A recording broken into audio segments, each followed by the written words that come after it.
to understand Kepler's law, okay, we need to go back to some history, okay, scientific history. So way back there was a scientist and mathematician called Ptolemy. Okay, he gave the people a concept that the Earth, okay, was the center of the universe, okay, and the other planets and the suns revolved around it, okay, in circular orbits. So this type of setup that was explained to the people that time was called as a geocentric universe, where Earth is the center. Okay, now this data that Ptolemy gave was accepted by all of them until Copernicus came into picture, and he challenged this geocentric universe and said ki no, it is not a geocentric universe, it's a heliocentric universe. Heliocentric with the sun as the center of the universe, and the Earth and other planets revolve around it, still in circular orbits, okay, still in circular orbits. But he said that Earth is no longer the center of the universe, the sun is.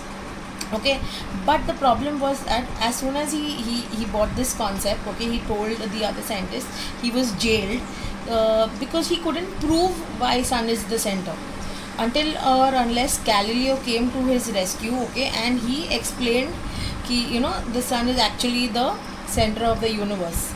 So Copernicus got us to know that the sun is the center, and the planets revolve around it in orbits, okay, in fixed orbits, and Galileo explained why it is. So let's see now what Kepler's laws are.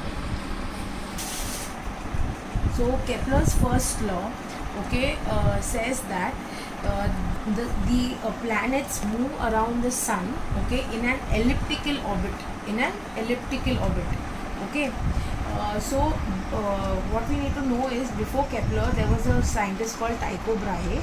He basically mathematically found most of the stuff, but he did not have much success, okay, in finding out like these three laws, unless he died and Kepler, who was employed under him, got all the data, and then he gave us these three laws.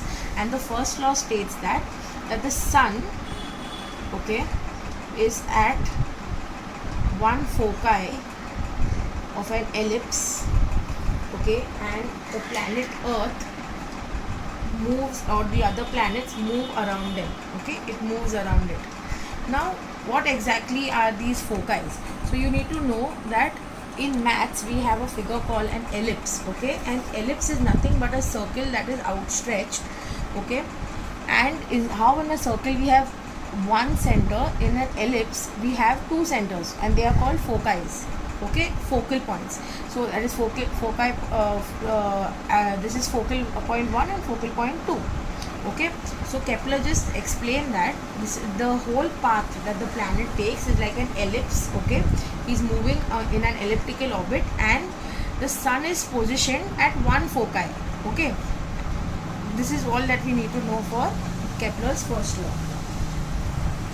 So Kepler's second law states that a line segment joining a planet and the sun sweeps out equal area during equal intervals of time. So to explain this law, let us understand that suppose the planet, okay, this planet is here, okay, it has moved from this point A to point B, and again from this point to this point, okay. So if I get two areas, okay, two sections of this ellipse, okay, it will be found that if these areas are same, the planet takes the same amount of time to move in these two areas. The time taken, again I repeat again, the time taken by the planet to move in this section of the ellipse and in this section of the ellipse from year to year or from year to year is the same, okay, provided these areas are the same. It would take the same time. What we need to remember is that when it is moving in this smaller section, and this section is more closer towards the sun, so this radius, okay, is smaller, therefore the planet here would move faster, whereas here the planet would move slower, but the time required would still be the same, okay. So that's the second law, Kepler's second law. A line segment joining a planet and the sun sweeps out equal areas during equal intervals of time. So for Kepler's third law, what we'll understand first is a planet's orbital period. Okay, what is the meaning of orbital period? Period is nothing but the time that a planet takes to go from one point and come back to the same point. Okay, so suppose if I have planet 1 here, T1 is its orbital period. Matlab it has taken time T1 to go from this point and come back to this point. Similarly, if I have planet 2, T2 is the time period associated with this planet to move along the orbit. Okay, I hope the factor T is understood.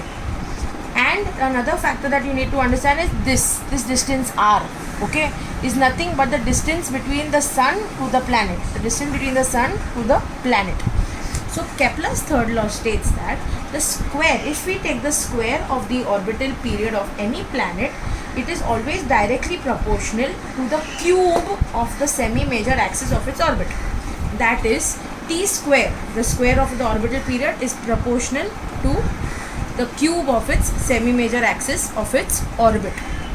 So he said that if I have these two planets, okay, and I take the ratio of its orbital period and its semi-major axis of the orbit, okay, and similarly I take this for planet 1 and this is planet 2, okay, they are ratios.